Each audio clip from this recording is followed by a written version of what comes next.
Welcome to Sky Story. Saksikan cerita penuh misteri dan keajaiban yang penuh inspirasi dan pastinya. Jangan lupa like, komen, dan subscribe.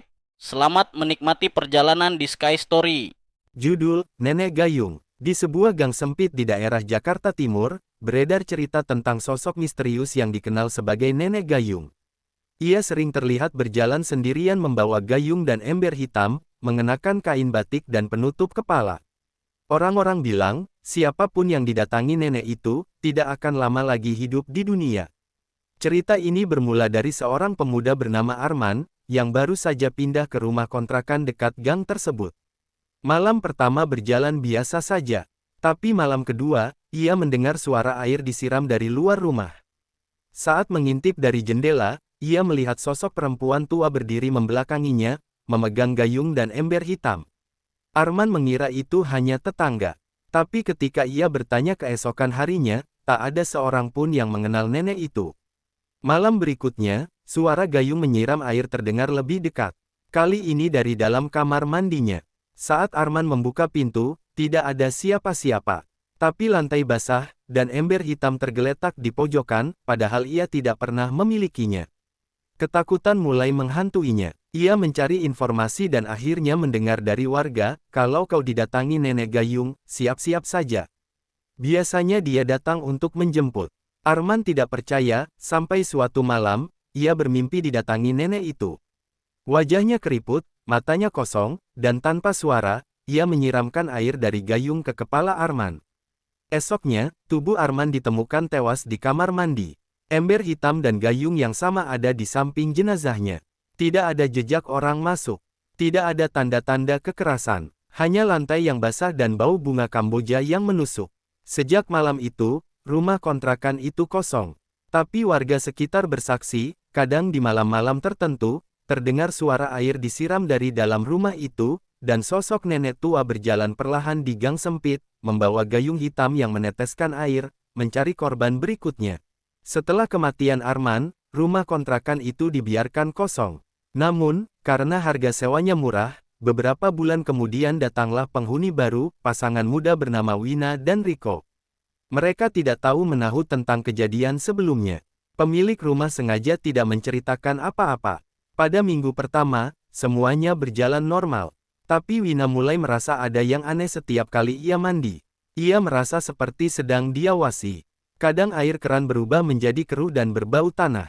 Suatu malam, Wina mendengar suara perempuan tua tertawa pelan dari arah kamar mandi. Awalnya Riko menganggap itu hanya sugesti. Namun pada malam Jumat, saat ia pulang larut dan lewat depan kamar mandi, ia melihat pintu sedikit terbuka. Di dalamnya, berdiri seorang nenek tua membelakanginya, menyiramkan air ke lantai dengan gayung hitam. Riko terdiam membeku. Saat nenek itu perlahan menoleh, wajahnya tampak seperti membusuk, kulitnya mengelupas, matanya kosong, dan dari mulutnya mengalir air hitam pekat. Ia mengucapkan satu kalimat, "Sudah waktunya." Riko menjerit dan lari keluar rumah. Ia membawa Wina pergi, dan mereka menginap di rumah teman. Keesokan harinya, mereka kembali bersama beberapa orang untuk mengambil barang. Tapi saat tiba di rumah kontrakan, mereka menemukan sesuatu yang membuat darah mereka membeku. Di kamar mandi, ember hitam dan gayung terletak di tengah lantai. Tapi di dinding, ada tulisan dengan air berwarna merah kecoklatan. Satu jiwa belum cukup. Warga sekitar yang mendengar kejadian itu berkumpul. Seorang nenek tua dari ujung gang, yang dikenal sebagai Makjum, akhirnya buka suara. Dengan suara berat, ia berkata, "Lebih besar dari dulu, nenek itu adalah dukun air. Ia menyembuhkan orang-orang, tapi suatu hari dia dibakar hidup-hidup karena dituduh santet. Ia mati dengan ember dan gayung di tangannya. Sekarang ia kembali, menjemput mereka yang tinggal di tanah bekas rumahnya." Rupanya, rumah kontrakan itu dibangun di atas bekas lahan rumah sang dukun. Dan arwahnya belum tenang, terus mencari jiwa baru. Setelah kejadian mengerikan itu, rumah kontrakan dibiarkan kosong lagi. Tapi gang tempat rumah itu berada mulai berubah. Warga mulai mengalami kejadian ganjil. Air sumur jadi keruh, beberapa warga mengalami mimpi yang sama, didatangi nenek tua dengan gayung hitam, menawarkan air sambil berkata, "Lebih besar dari, minum, biar tenang." Seorang anak kecil, Bima, tiba-tiba sakit keras. Ibunya bercerita, malam sebelumnya Bima sempat menghilang selama beberapa jam, lalu ditemukan duduk diam di kamar mandi, memeluk ember hitam sambil menggumam. Lebih besar dari, nenek sudah datang. Kejadian itu membuat warga memanggil seorang ustaz dari luar kota, Ustaz Salman, untuk memeriksa rumah kontrakan dan lingkungan sekitar. Saat memasuki rumah itu, ustaz langsung pucat. Lebih besar dari, aroma tanahnya, tidak wajar. Ini bukan cuma jin. Ini dendam dari arwah yang mati tidak wajar. Ustaz lalu melakukan ritual pembersihan. Tapi di tengah zikir, terdengar suara gayung disiram dari kamar mandi, padahal tidak ada yang berada di sana. Ember hitam di dalamnya tiba-tiba terisi air sendiri, padahal kosong. Tiba-tiba, lilin padam. Suara langkah nenek-nenek terdengar dari lorong belakang. Sesosok tubuh Renta perlahan muncul dari kegelapan, wajahnya rusak, matanya kosong. Ia menunjuk Ustaz Salman, lalu berkata pelan, "Lebih besar dari, kalian semua harus merasakan, seperti aku dulu." Air dalam ember mendidih tanpa sebab. Salah satu warga yang ikut dalam ritual kejang-kejang dan matanya memutih. Dari mulutnya keluar suara serak. "Lebih besar dari, 3 lagi, 3 jiwa lagi, baru aku pergi." Setelah malam itu, banyak warga memilih pindah. Rumah-rumah di sekitar gang mulai kosong. Gang itu dikenal sebagai lorong gayung, dan hanya sedikit yang berani lewat malam hari. Namun, satu hal yang paling menyeramkan, adalah kabar terakhir yang beredar dari orang yang lewat di sana pukul 2 pagi. Ia melihat seorang perempuan tua, membawa ember dan gayung, mengetuk pintu rumah demi rumah sambil bertanya. "Lebih besar dari, sudah waktunya mandi malam, nak." Gang itu kini benar-benar sunyi. Tak ada lagi suara anak-anak bermain, tak ada lampu teras yang menyala saat malam tiba. Lorong gayung menjadi tempat yang dihindari, bahkan oleh tukang ojek atau pengantar paket. Namun, rasa penasaran membawa seorang YouTuber horor bernama Dino datang ke sana. Ia terkenal dengan konten, bermalam di tempat terkutuk, dan lorong gayung dianggap tantangan tertinggi. Dino datang bersama 2 kru, Randy dan Raka. Mereka tiba menjelang maghrib dan langsung memasang kamera di rumah kontrakan tua tempat semua bermula.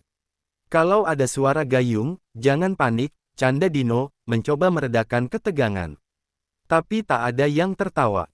Malam pun datang, kamera menyala, ruangan gelap, hanya suara jangkrik dan detak jam dinding yang menemani. Pukul 0.31, kamera di kamar mandi merekam ember hitam yang bergeser sendiri. Gayung di dalamnya berputar pelan, meski tidak disentuh. Pukul 1:04, terdengar suara air diguyur. Tapi tidak ada satu pun dari mereka yang di kamar mandi. Pukul 1:56, Raka mulai gemetar. Ia bilang melihat nenek tua berdiri di pojok ruangan, menatap ke arahnya, padahal tak terekam kamera. Tak lama, Raka muntah, dan dari mulutnya keluar air hitam kental. Dino panik dan memutuskan menghentikan syuting. Tapi saat hendak keluar dari rumah, pintu tak bisa dibuka. Seperti dikunci dari luar. Tiba-tiba semua kamera mati. Dalam kegelapan, terdengar suara pelan dan serak, seperti desahan napas tua. "Lebih besar dari, 1 jiwa lagi, dan semuanya akan selesai."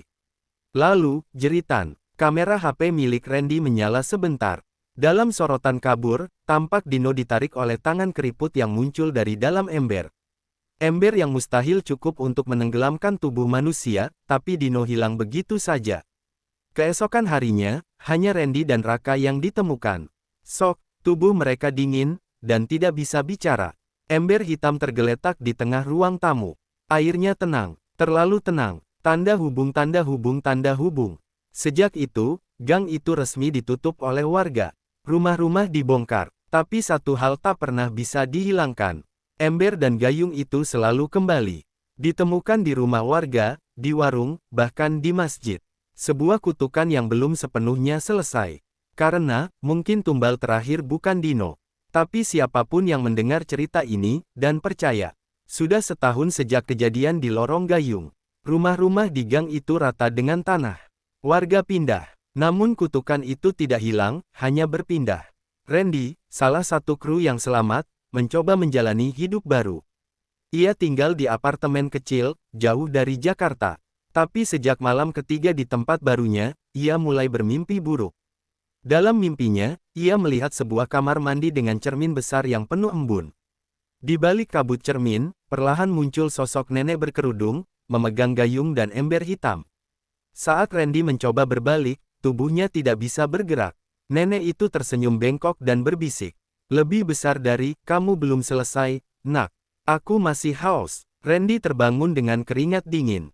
Ia mengabaikannya sebagai mimpi. Tapi hari-hari berikutnya jadi makin aneh. Air di kamar mandinya berubah bau, seperti bunga Kamboja busuk.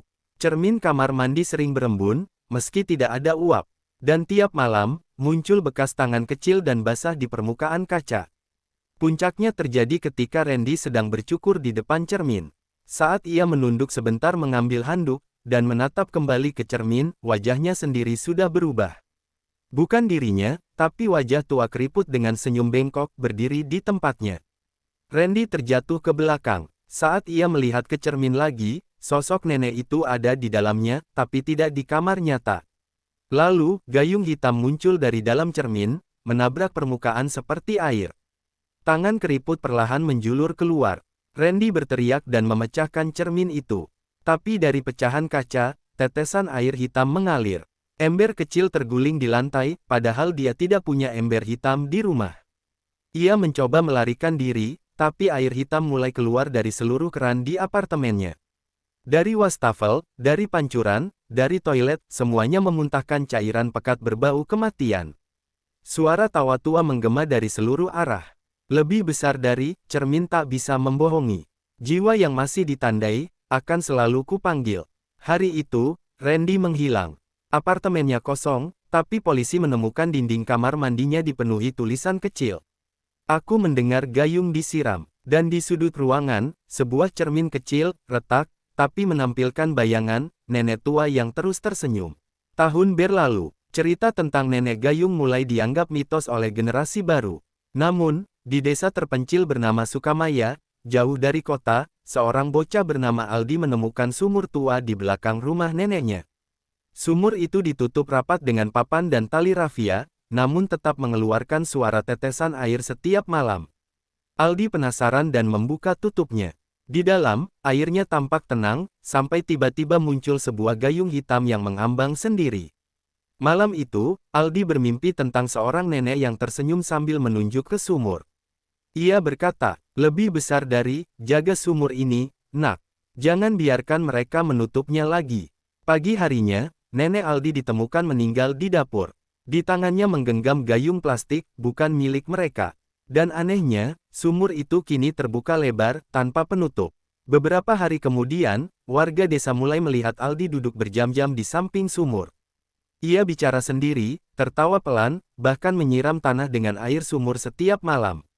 Ketika ditanya, Aldi menjawab tenang. Lebih besar dari, aku yang jaga sekarang. Nenek bilang, aku anak baik.